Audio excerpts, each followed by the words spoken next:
Darryl, Sasha, and Abraham have hit mile 20. They're letting the herd go and are turning around to head back to Alexandria. But this is The Walking Dead. Things never happen that simply, and certainly don't with them.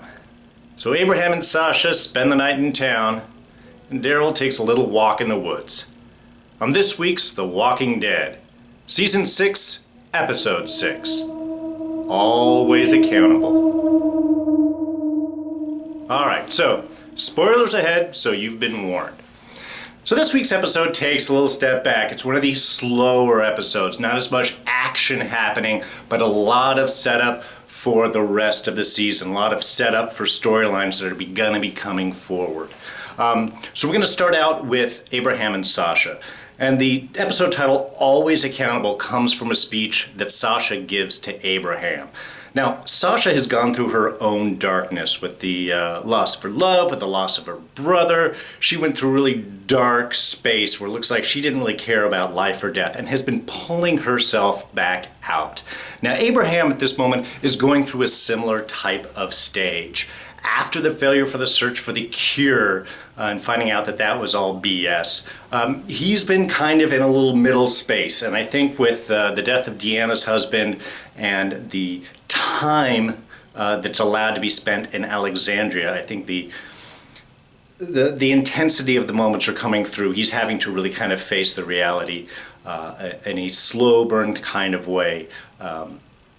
That he hasn't had to before. For the most part, things are always boom, boom, boom. There's always something going on. There's always an immediate threat. It's a constant fight for survival.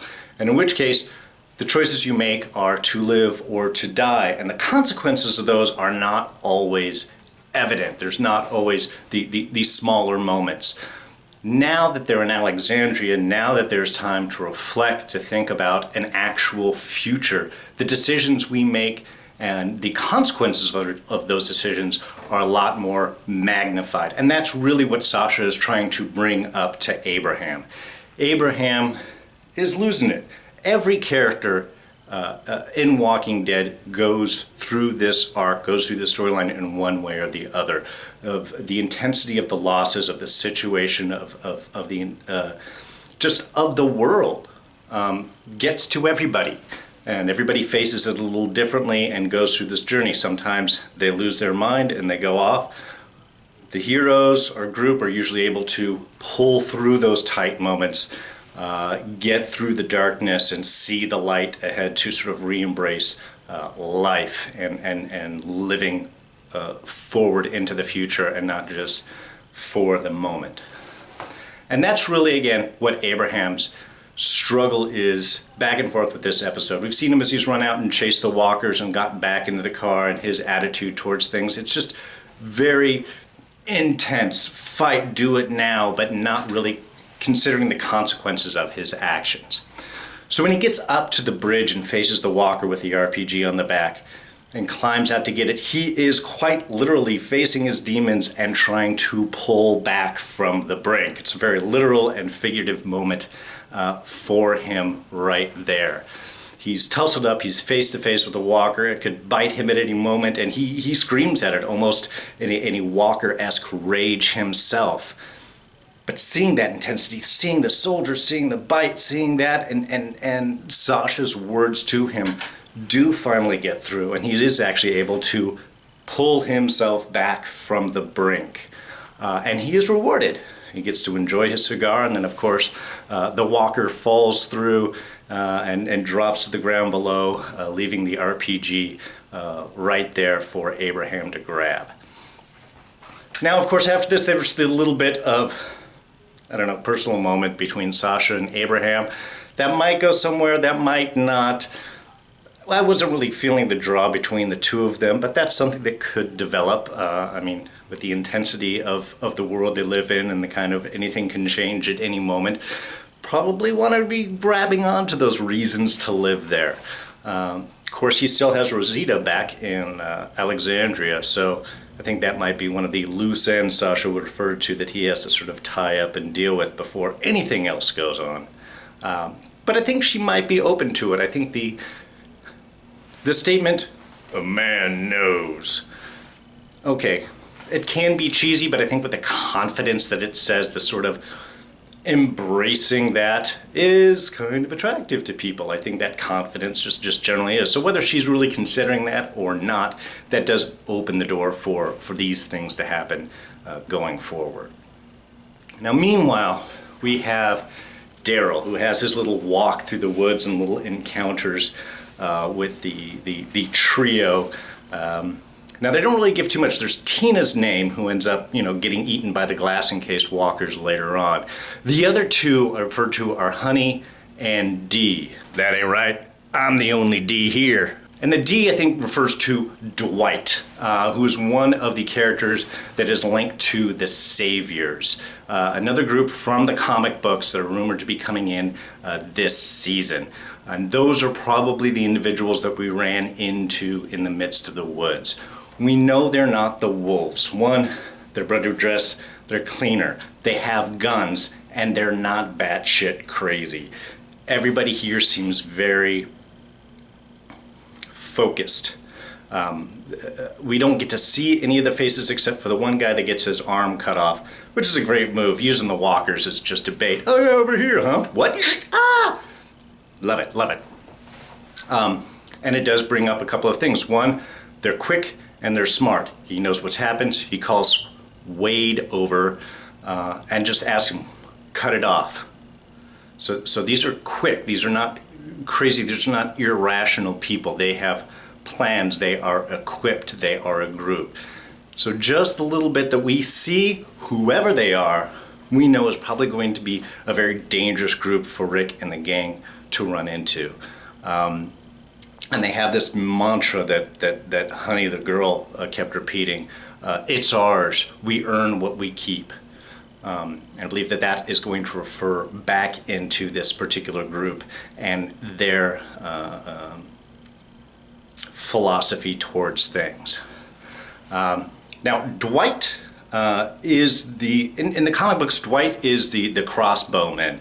And when Darryl's unconscious, there's a little bit of a statement that he says about the crossbow that he knows how to use it. So I really think that D is Dwight, and that is the link up with the Saviors that we're looking at. But crossing Darryl is never a good idea. Certainly he comes back for them when he gets away, sees the insulin, and weighs out in him, who are these people someone to save? And eventually, when it goes through their little talks and the back and forth, I think the really telling moment is the 3 questions. And ever since they've introduced the 3 questions, I think it is probably one of my favorite things. When this is said, there is a line that is being crossed. There is an embrace. There is a real question. And of course, just the quality of them. Not so much what your answers are, but how you answer it really being the important. How many walkers have you killed? How many people have you killed? And why? This forces people to open up and really explains. And I think as a group of questions for the group to sort of ask people to get a real sense of their character, I think is perfect. I always enjoy seeing that happen. Now, how they answered the questions, I think, was important and is telling of their character type. So I think the people in the woods, I think Dwight and Honey, we'll just call them that, I think they are the type of people that probably can be trusted, but they have been through a lot and they are scared. And they're probably going to pay for those choices. Like Darryl said, he said, I'm sorry. You will be. You're going to be sorry one or two others. Either I'm mad and I'm going to catch up to you and I'm going to take back my stuff, or your lack of trust and your willingness or insistence to run it alone means you're going to be killed and you're not going to last that long. You have to be in a group to survive. Even Carol knows that. Carol is the ass kicker extraordinaire. Her and Darryl would restart the whole Earth population. But they know that you have to be in with the group, that is really what it's all about. Also, wonderful character moment for Norman Reedus when he is being threatened by Dwight and Honey when they're about to take the bike, and he fires the shot off. Darryl doesn't move. That's right, folks. Darryl doesn't flinch. So coming up, I think all of these things are setting up scenes to come forward. We're going to see, obviously, Darryl and Dwight and the girl again. The chess piece that Darryl got from Dwight is going to play forward. I'm not sure how, but the way that they have been running this season, everything that happens leads to something else. No time is wasted. There is no extraneous stories being told. There's no extraneous movement. Everything that happens will tie forward. So if we pay attention to those, we're going to get little insights into what happens. So in case you hadn't caught it, Patty that Dwight and Honey and Tina were referring to throughout the episode, that refers to the fuel truck that Norman Reedus, that Darryl finds at the end from the Patrick Fuel Company. It says Patty on the license plate, and that refers to the story that they were telling about killing the walkers in the woods. They had driven the fuel truck in, they let it spill fuel behind them, then they lit it and ran. So that killed all of the walkers in the woods, plus it drew the others to them. Similar to what Morgan was doing with the walkers in the beginning of his backstory episode. So this is probably what's going to happen with the walkers around Alexandria, is they'll use the fuel truck they'll start a fire, use the fuel truck for that, light it up, draw the walkers in, and then the walkers will walk into the flames and burn. Most likely, though, walkers on fire is usually a bad idea. But that's probably what they're going for with this. Again, everything means something.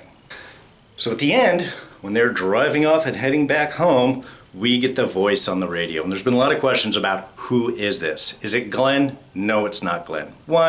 Norman Reedus says that it's not Glenn, but it doesn't sound like him. I went back, I rewind it, I listened to it several times and tried to compare it to people. Some people think, is it Rick? No, it's not Rick. One, he's not in the camper anymore. That happened the day prior. If we look at the timeline, this is the night has passed and he's back in Alexandria. So it's not Rick. Also, Rick does not say help. No, that's not going to be the one thing that Rick says. Forget it. Someone else from Alexandria? Maybe. Could be Spencer, could be one of the other citizens. I couldn't really recognize the voice. All I know is it's not Rick and it's not Glenn. It could be someone from Alexandria. It could be Dwight, who I think does have the radio. I tried to keep track of whether or not that was in the bag. Also, probably was, but so it could be him, or it could be someone else. Glenn did have a radio, so it could have been somebody who ran into Glenn or Glenn's body. I don't want to say that. Potentially could have gotten it as well. We'll have to wait, hopefully not too long. There's only 2 episodes left before the break, so they've got a lot of work to do. I'm not sure what cliffhanger they're going to leave it. We hopefully will find out the true fate of Glenn before the break. That's what I'm hoping for. I'm sure you're all hoping for that too. And if you like what I had to say, please press like. Feel free to subscribe. Comments in the sections below. I always appreciate that. And otherwise, we will have to wait out until next week. I'm D, and I will see you all then. The real D. I'm D, not Dwight. Me. It's me. Y'all take care. Bye.